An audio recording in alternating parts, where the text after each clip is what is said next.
सबसे पहले एल्युमिनियम की एक छोटी छड़ लगभग 5 सेंटीमीटर लंबी ले ले और इस छड़ को 2 संयोजक तारों द्वारा किसी स्टैंड से क्षैतिजतः लटकाएं।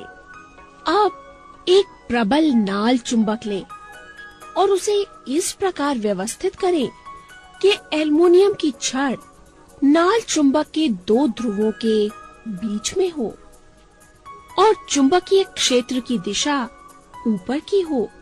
इसके लिए नाल चुंबक का उत्तर ध्रुव नीचे एवं दक्षिण ध्रुव ऊर्ध्वाधरतः ऊपर रखें। एल्युमिनियम की छड़ को एक बैटरी, एक कुंजी और एक प्रतिरोधक के साथ श्रेणी क्रम में जोड़ें। एल्युमिनियम छड़ में सिरे B से A की ओर विद्युत धारा प्रवाहित करें। अरे ये क्या, छड़ तो बाईं दिशा में विस्थापित हो गई। हाँ, अब जरा छड़ में प्रवाहित होने वाली विद्युत धारा की दिशा बदल दो, यानी विद्युत धारा A से B की ओर प्रवाहित करो। अरे छड़ भी विपरीत दिशा में विस्थापित हो रही है।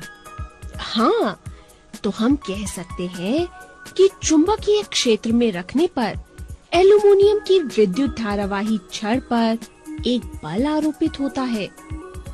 चालक में प्रवाहित विद्युत धारा की दिशा को विपरीत करने पर आरोपित बल की दिशा भी विपरीत हो जाती है। अतः चुंबक के ध्रुवों को परस्पर बदल देते हैं, तो चुंबकीय क्षेत्र की दिशा ऊर्ध्वाधरतः अधोमुखी यानी वर्टिकली डाउनवर्ड्स हो जाती है। यहाँ तो फिर से विद्युत धारावाही छड़ पर आरोपित बल की दिशा विपरीत हो जाती है। हाँ, यानी हम कह सकते हैं कि चालक पर आरोपित बल की दिशा विद्युत धारा की दिशा और चुंबकीय क्षेत्र की दिशा दोनों पर निर्भर करती है। छड़ में विस्थापन उस समय सबसे अधिक होता है जब विद्युत धारा की दिशा चुंबकीय क्षेत्र की दिशा के लंबवत होती है। ऐसी स्थिति में चालक पर आरोपित बल की दिशा का पता हम एक सरल नियम से लगा सकते हैं। यदि हम अपने बाएं हाथ की तर्जनी,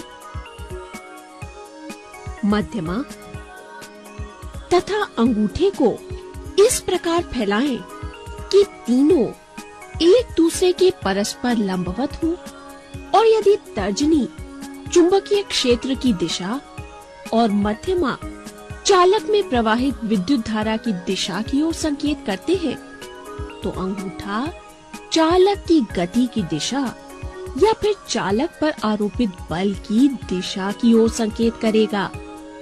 इसे फ्लेमिंग का वाम हस्त नियम यानी फ्लेमिंग्स लेफ्ट हैंड रूल कहते हैं।